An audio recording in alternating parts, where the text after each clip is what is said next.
आज है 4 फरवरी 2026 दिन बुधवार।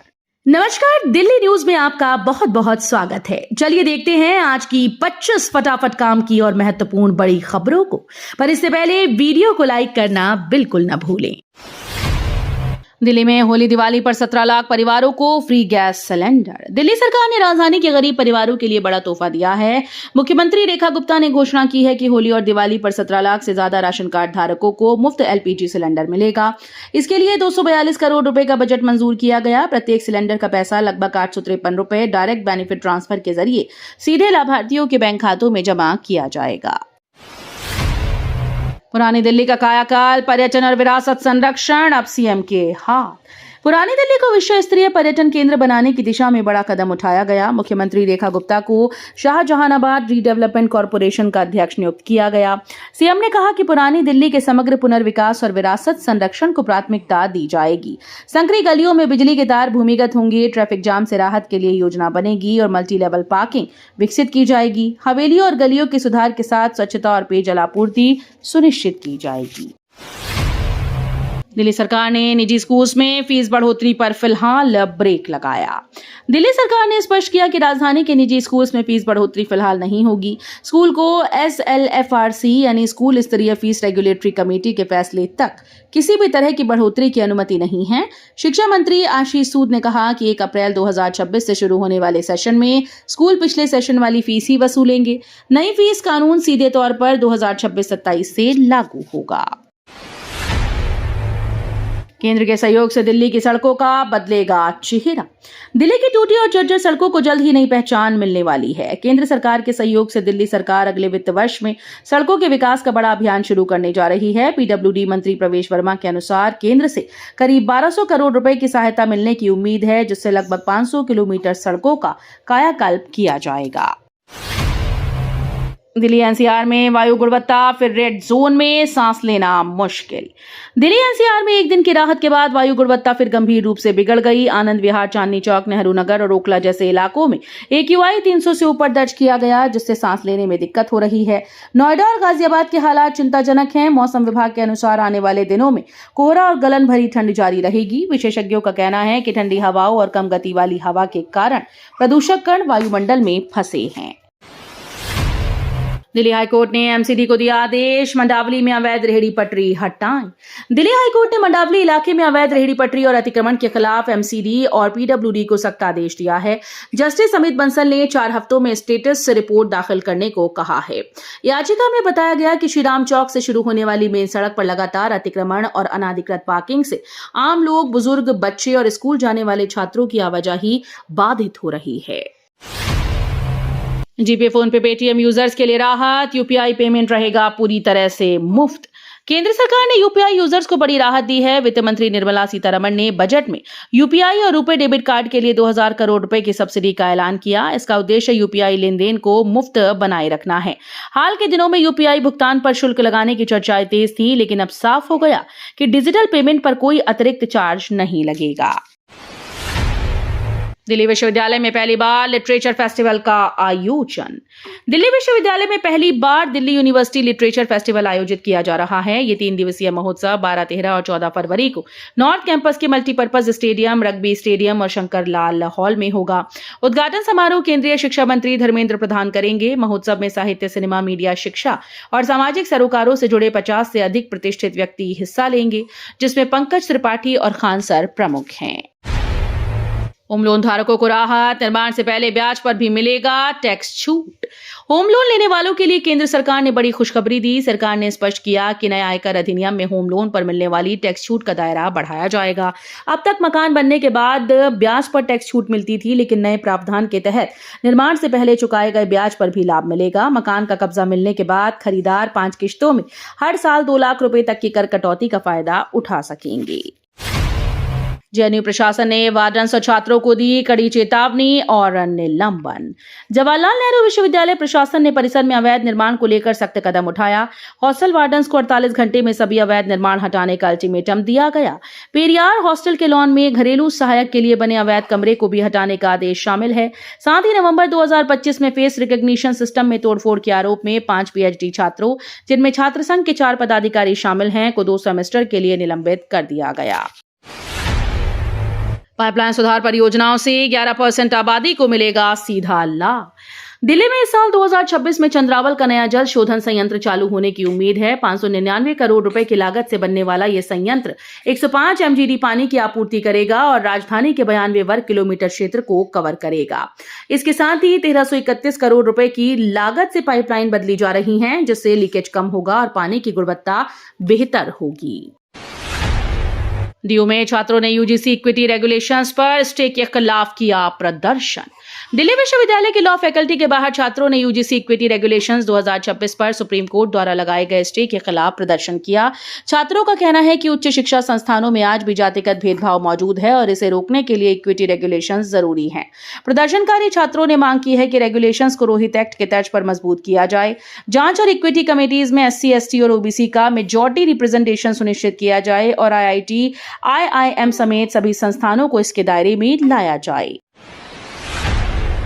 भारत रंग महोत्सव में लोक और वैश्विक रंगमंच का अनोखा संगम।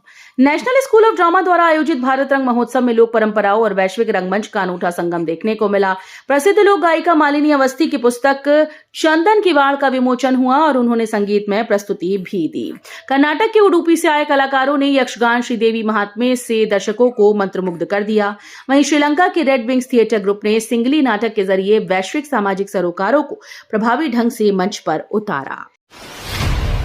राजकोषीय घाटे पर सरकार की रहेगी कड़ी नजर। 8वें वेतन आयोग को लेकर बजट में फिलहाल कोई प्रावधान नहीं किया गया। व्यय सचिव वी वुगलनाम ने बताया कि आयोग का गठन हाल ही में हुआ है और उसका काम अभी शुरुआती चरण में है।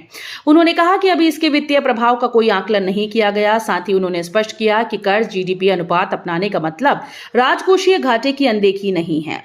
सरकार राजकोषीय घाटे पर लगातार नजर बनाए रखेगी। भारत पर 18% टैरिफ, अमेरिकी सामानों पर शून्य शुल्क का ट्रंप का दावा। अमेरिकी राष्ट्रपति डोनाल्ड ट्रंप ने भारत अमेरिका व्यापार संबंधों को लेकर बड़ा दावा किया।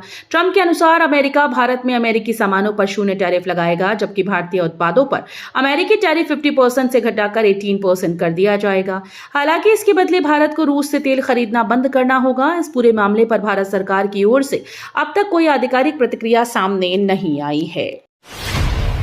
दिल्ली में राशन कार्ड घोटाला। दिल्ली में राशन कार्डों की जांच में चौंकाने वाले खुलासे सामने आए हैं। भाजपा विधायक हरीश खुराना ने बताया कि राजधानी में करीब 2,02,000 राशन कार्ड संदिग्ध पाए गए, जिनमें 7.07 लाख लाभार्थी जुड़े थे। इसमें 6,038 कार्ड मृतकों के नाम पर थे और 1.44 लाख कार्ड धारकों की वार्षिक आय 6 लाख रुपए से अधिक थी। खुराना ने कहा कि गरीबों के लिए आरक्षित राशन का फायदा अमीर उठा रहे थे, जिन्होंने मुख्यमंत्री से श्वेत पत्र जारी करने की मांग की और कहा कि वेरिफिकेशन का उद्देश्य पात्र लोगों को उनका हक दिलाना है, किसी का कार्ड काटा नहीं जाएगा। मेयर ने कहा, पर्यावरण को कोई नुकसान नहीं, आप फैला रही भ्रम। दिल्ली नगर निगम ने भलसवा लैंडफिल साइट से निकलने वाली इनर्ट को किराड़ी इलाके में डालने के आरोपों पर सफाई दी। मेयर राजा इकबाल सिंह ने कहा कि यह कार्य दिल्ली विकास प्राधिकरण और स्थानीय लोगों की सहमति से किया जा रहा है और इससे पर्यावरण, भूजल या पानी को कोई नुकसान नहीं। निगम पूरी प्रक्रिया की निगरानी कर रहा है। नेता सदन प्रवेश वाही और स्थायी समिति अध्यक्ष सत्या शर्मा ने भी कहा कि विपक्ष के द्वारा फैलाई जा रहे आरोप झूठे हैं और विकास कार्य तेजी से जारी है। साल के शुरुआत में ही दिल्ली में 191 बच्चे लापता, 137 बच्चों की पुलिस को अब भी तलाश। दिल्ली में साल की शुरुआत से ही बच्चों के लापता होने के मामले बढ़ते जा रहे हैं। 27 जनवरी 2026 तक 191 बच्चे गायब हुए, जिनमें से 137 अब भी लापता हैं। सबसे अधिक खतरे में 12 से 18 वर्ष की लड़कियां हैं। दिल्ली पुलिस ने ऑपरेशन मिलाप के तहत बच्चों की तलाश तेज कर दी। रेलवे स्टेशन, बस अड्डे और भीड़भाड़ वाले इलाकों में नियमित सर्च ऑपरेशन चलाए जा रहे हैं। बरामद बच्चों के पुनर्वास के लिए CWC और NGOs के साथ समन्वय रखा गया है। भारत अमेरिका डील पर बीजेपी शासित राज्यों के सीएम की पीएम मोदी को सराहना। भारत और अमेरिका के बीच हुए अहम व्यापार समझौते को प्रधानमंत्री नरेंद्र मोदी की दूरदर्शी कूटनीति का बड़ा परिणाम बताया जा रहा है। दिल्ली की मुख्यमंत्री रेखा गुप्ता ने कहा कि पीएम मोदी और अमेरिकी राष्ट्रपति डोनाल्ड ट्रंप की बातचीत के बाद भारत पर लगे अतिरिक्त टैरिफ घटाकर 18% कर दिए गए। उन्होंने कहा कि इससे भारतीय निर्यात और व्यापार को नई गति मिलेगी। यूपी, महाराष्ट्र, असम और उड़ीसा के मुख्यमंत्रियों ने भी इसे ऐतिहासिक करार देते हुए कहा कि ये समझौता मेड इन इंडिया, एमएसएमई, युवा और स्टार्टअप्स के लिए नए अवसर खोलेगा। भारत से मैच न खेलने पर आईसीसी ने पीसीबी को दी सीधी चेतावनी। आईसीसी ने पाकिस्तान क्रिकेट बोर्ड को भारत के खिलाफ 15 फरवरी को होने वाले टी20 वर्ल्ड कप मैच के बहिष्कार को लेकर सख्त चेतावनी दी। आईसीसी ने स्पष्ट किया कि मैच न खेलने की स्थिति में टूर्नामेंट के आधिकारिक प्रसारक जियो स्टार की ओर से पीसीबी पर कानूनी कार्रवाई हो सकती है। पीसीबी के एक सूत्र के मुताबिक पाकिस्तान ने भारत के खिलाफ खेलने से इनकार किया, लेकिन इस फैसले की आधिकारिक वजह अब तक आईसीसी को नहीं बताई गई है। तुर्कमान गेट हिंसा मामले में 3 आरोपितों की जमानत पर दिल्ली पुलिस ने किया विरोध। फैज़ इलाही मस्जिद के पास ध्वस्तीकरण की कार्रवाई के दौरान हुए तुर्कमान गेट हिंसा मामले में 3 आरोपितों की जमानत याचिका पर दिल्ली पुलिस ने मंगलवार को विरोध जताया। आरोप है कि आरोपित मोहम्मद अरीब नावेद अथर ने ड्यूटी पर मौजूद पुलिसकर्मियों पर पत्थरों से हमला किया। बचाव पक्ष ने सीसीटीवी फुटेज और मोबाइल सामग्री को लेकर इन आरोपों का खंडन किया। अदालत ने सभी पक्षों की दलील सुनने के बाद अगली सुनवाई 5 फरवरी के लिए स्थगित कर दी। दिल्ली में बढ़ते ट्रैफिक से निपटने के लिए यमुना पर नए पुल पर विचार। दिल्ली में ट्रैफिक दबाव बढ़ते देख यमुना पर नया पुल बनाने पर विचार किया जा रहा है। ये पुल सिग्नेचर ब्रिज और डीएनडी के बीच बनाया जा सकता है। यमुना पार विकास बोर्ड ने हाल ही में लोक निर्माण विभाग के अधिकारियों के साथ इस प्रस्ताव पर चर्चा की। सरकार का उद्देश्य यमुना पार से मध्य और उत्तर दिल्ली के बीच आवागमन आसान बनाना है। पीडब्ल्यूडी पुराने वजीराबाद से कालिंदी कुंज तक के क्षेत्र का अध्ययन कर पुल की व्यवहार्यता, ट्रैफिक जाम और वाहन आवाजाही का विश्लेषण करेगा। 12वीं पास युवाओं के लिए आईओसीएल में भर्ती, 394 पदों पर आवेदन शुरू। 12वीं पास युवाओं के लिए खुशखबरी है। इंडियन ऑयल कॉर्पोरेशन लिमिटेड ने पाइपलाइन डिवीजन में अप्रेंटिस भर्ती का नोटिफिकेशन जारी कर दिया है। इस भर्ती के तहत देश के विभिन्न रीजन में कुल 394 पदों को भरा जाएगा। इच्छुक उम्मीदवार 10 फरवरी 2026 तक आवेदन कर सकते हैं। आवेदकों की न्यूनतम आयु 18 वर्ष और अधिकतम 24 वर्ष तय की गई। दिल्ली में सड़क हत्या और मोबाइल चोरी, 2020 दंगे के आरोपियों को बरी किया। दिल्ली के विकास नगर में 30 जनवरी की रात एक व्यक्ति सड़क पर गिरकर तड़प रहा था। 2 स्कूटी सवार युवकों ने उसकी मदद करने के बजाय मोबाइल चोरी कर लिया। गंभीर हालत में व्यक्ति की मौत हो गई। पुलिस ने हत्या और चोरी की धाराओं में मामला दर्ज कर जांच शुरू कर दी। वहीं कलकत्ता कोर्ट ने 2020 दिल्ली दंगे मामले में 6 आरोपियों को बरी कर दिया। अदालत ने पुलिस की लापरवाही और फर्जी चार्जशीट पर गंभीर सवाल उठाए। दिल्ली में शराब दुकानों का नया लुक मिलेगा, हाईटेक और लग्जरी अनुभव। दिल्ली की शराब दुकानों का रूप बदलने जा रहा है। डीएससीएससी ने पहाड़गंज, हौस खास और 8 अन्य इलाकों की चुनिंदा दुकानों को मॉडर्न और हाईटेक बनाने के लिए टेंडर जारी किए। अब ग्राहकों को भीड़भाड़ वाली दुकानों का सामना नहीं करना पड़ेगा।